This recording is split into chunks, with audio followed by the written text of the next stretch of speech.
glad you're here with us today for this new episode. I'm Tyra. I'm Standra. And so before we jump into today's episode, I just want to ask my girl Standra. Standra, what are you sipping on today? So today, I'm sipping on a great many things, right? Life has a way of just really throwing a lot of things at you at once. And so what I'm really sipping on, though, is just that need for relationship. A lot of times we need people to lean on. We need somebody to talk to. We need someone who will encourage us to not throw in the towel. And so that's what I'm sipping on today, is just how to sort through all of the things that are going on in life. I love that because, 2020 is teaching us many, many things. And I totally agree with you that the power of strong relationships is something that I feel like we all are blessed by, when we have them, particularly during times like this. So I think that's a great segue into our episode for today, because we're going to be talking about our friendship. We're just going to talk a little bit about, I think up until this point, the viewers have been able to learn a little bit about me, a little bit about you. And it's like, how did we become friends? Right? And they're always a great story.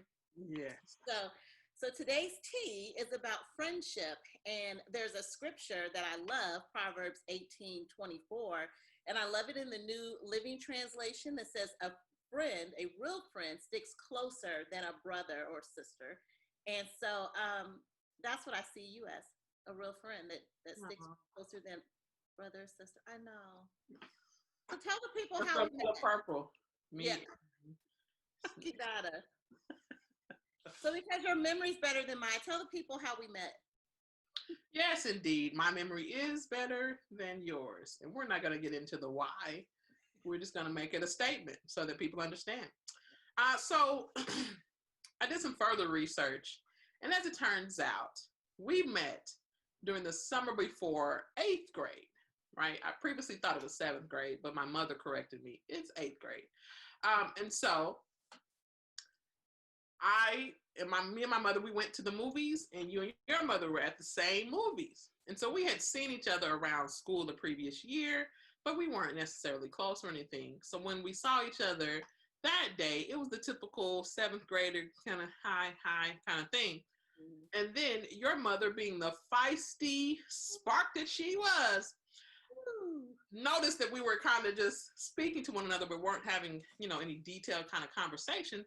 And so then she yells out, "Y'all go to the same school? Why y'all not friends?"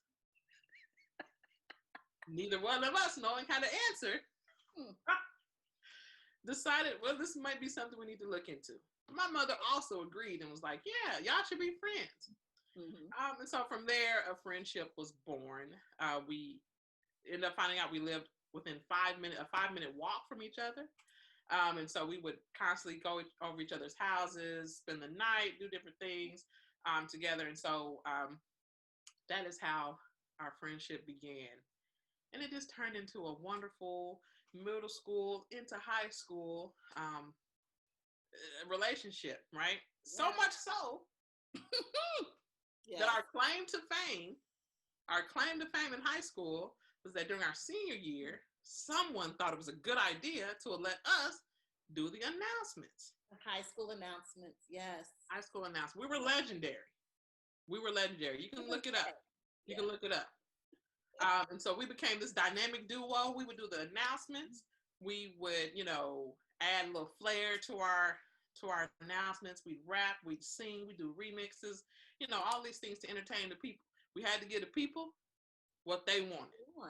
Yeah. And so even to this day, they've tried to, replicate what we did, but they can't do it. They can't do it like we did it. Shout out to Dell City High School Eagles. Yes, shout out Dell City, Oklahoma. Look it up, man. It is in the books. It is in the books. So so you got anything from that time period? Beginning, middle, high school? No, I just remember. Your memory's bad. When the memories do come, you're in the memory, like I remember you had your lunch time. I remember Spanish classes. I remember us doing things. You had a car. Did you have a car before me? or we just used your car more. I don't know. I just Well, remember. I mean, we're not gonna get into who was the better driver. So I have an issue with people driving me around. So I'm probably sure. I'm probably sure. I probably drove us. I don't know who had a car first, but yeah, they I wouldn't. don't remember many memories in my car. Like we were always like in your car doing something. That's all. Again, I learned a lot about myself over the years, and that is one of the things. I don't like being driven around. Yes. Yeah. At all. So yeah, so we had a good time. You know, with football games, we were in National Honor Society, Student Council. You know, all these different clubs and things like that. Look, a memory just came back, y'all. Did y'all see it? I'm gonna play it back in slow motion, right? Really quick, really quick. So Standra was a great athlete. She was a really good basketball player. I always admired that about her. And I was like, if Standra could be a basketball player, I could be a basketball player. Don't do this. Don't do this. Do not. I would do layups like I was going into a pirouette or something, like some type of ballet. I was hot, fiery garbage. But didn't everybody felt so bad for me? I was the manager, okay. right? I'm making this up. That's real memory. I don't know if they felt so bad for you that they made, but you were the manager, and I have the picture. This is one of the pictures my mother used to show me the timeline of our friendship, right? So yes, I'll put this up now. Here's Tyra as the manager of the basketball team. Working. That's what I do. I'm all about team. I had no skill, but I had will. Okay. Okay, there we go. Awesome. Wonderful. Yeah. So, you know, friendships. And then as happens in high school, there was some stupid stuff that went on. And it basically boiled down to you had two really good friends and a misunderstanding. And the misunderstanding did not get cleared up. Right. And so we had a fracture, a breaking, a disruption of the relationship for a little bit of time. It happened towards the end of our senior year. And there were, you know, people who were coming to me, telling me how Tyra felt about a situation. And rather than just talking to her about it, I went off of what they were saying. And they thought they were speaking for her. Come to find out they weren't, right? Which is what happens oftentimes, not just in high school, unfortunately, oftentimes in life, right? And so from, you know, a lot of he said, she said, and this, that, and the third, we lost contact for a little bit of time. So from the end of senior year into most of our undergraduate years of college, we were not in contact with one another. So we missed out on quite a few moments of life. And so, yeah. But that is not how the story ends, right? Lord, yes. So after several years, we were able to reconnect and to reestablish a wonderful friendship that was God ordained from the beginning. And so through some conversations and some reconciliation, right? Key word for today is reconciliation. We were able to rebuild our friendship and turn it into what you see today. Yay. So that's the history. Again, a lot of it was great. A small portion of it was not so great. However, as God does with all things, he teaches us, he grows us, and he equips us for better. And so here we are in the present. So Tyra, talk a little bit to the people about who we are today. Yeah, I love hearing the history of that. One is like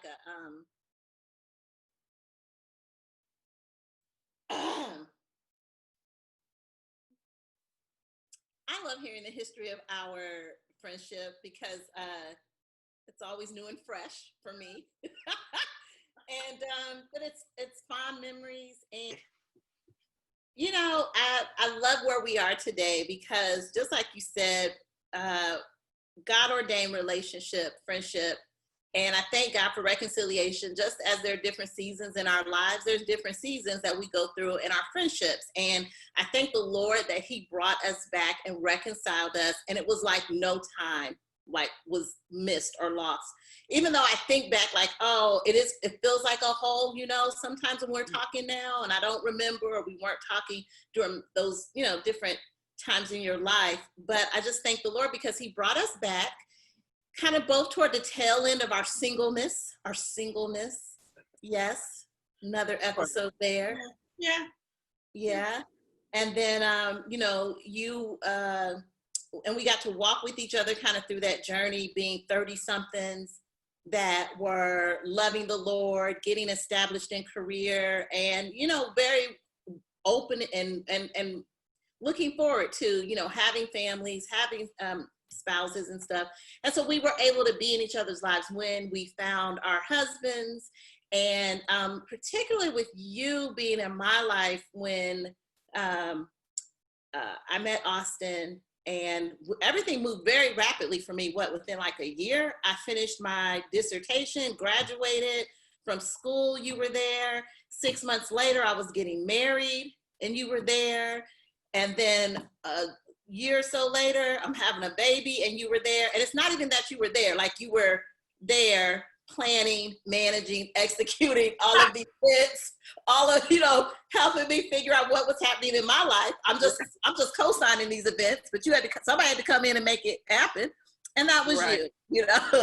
And so, I don't know how many frequent flyer miles you racked up coming back and forth to Florida, but I love you and appreciate you for that. And I don't think I could have gotten through that time because I'm in a new place.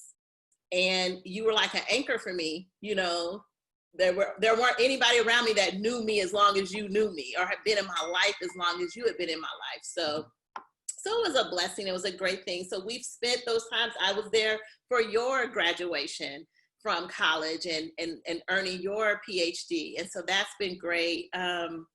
We've just been doing a lot of life together. And even through you living in Texas now, me living in Florida, I just thank the Lord that he's given us the opportunity to still be able to connect and have our families connect. And so I think we look forward to that. That's what the future has too, right? Absolutely. Absolutely. I would say, it speaks just to the providence of God, that his timing is perfect.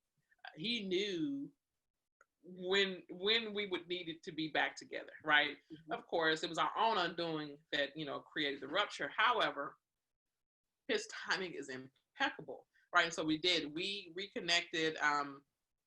It was somewheres around 2008, 2009, somewhere in there. And I simply know that because of the, first inauguration of President Barack Obama, and the fact that I was in DC, suffering ridiculously in the cold DC inauguration crowd, about to lose fingers and toes, but that's okay. And so I remember we were connected at that point, and then from there it just kind of built into, like I said, years later, we both, finishing school and getting married, and now, we're both parents. And so this friendship that God ordained, that God created, that God is sustaining, because, it's no small feat to sustain a relationship between Florida and Texas, right? Two completely crazy red states. How do you maintain a friendship when you're just trying to survive out here in these streets, out here in these red state streets? Wild West. But yes, and so it has been a blessing, and I hope that people will see just the awesomeness of God through our relationship, right? We when we are together, we have a wonderful time. Our husbands are, friends. They are both members of Phi Beta Sigma Fraternity Incorporated, and so they, love to hang out with one another. Our kids, my kids love Asha, as a little play cousin, and so, it's just it's a blessing. It's a blessing. Yeah, God's plan. His plans are perfect, and even when we don't know what they are or see them fully, you know what I mean? So yeah. So Standra, I guess for a takeaway from the tea today, what would you say is a takeaway for today? So for me, as I've said before, the takeaway is just, reconciliation, right? That we are called to the ministry of reconciliation. Yeah. We need to be reconciled with one another so that we can be reconciled with God. And so, for me, that's the takeaway, is that, examine those relationships, examine those people that you need to be reconciled with. And that leads us into your challenge, right? So Tyra, give the people what the challenge is. What do we want them to do? Yeah, I think one of the things that's key to reconciliation is just even having a humility of spirit, right? Like to just say, I'm going to put the pursuit of reconciliation and restoring of relationship above maybe some big, huge, offense or feeling of what I need. And so I would just challenge everyone today. Think about a person in your life that was in your life, even if they're not now, and you really value that relationship. You do believe that it was God ordained. You remember great times of sowing and investing in one another, and think about those relationships. And if there's something there that has caused a wedge, I would challenge and encourage you to pray about really trying to approach that person in with the spirit of reconciliation. You don't know what's on the other side of that offense. You don't know what could be all the blessings that God can do through that restoration, for yourself, for the other person, and then for your future together, how, God would cultivate that relationship. So it's hard. It's a stretch goal. But I think if anything, you can, from us and our testimony as friends, is absolutely worth it. Absolutely. Yes. There you have it, folks. That's your call to action. All right. So it's up to you. Do the work and be reconciled. Amen. All right. All right. Thanks, everybody. We really enjoyed having you. Thanks for watching us. If you haven't already, please subscribe. We've got so many really fun episodes in store, and we don't want you to miss anything. Make sure you grab your tea and join us on the next episode of Gospel Tea. Everybody take care. God bless you. Take care.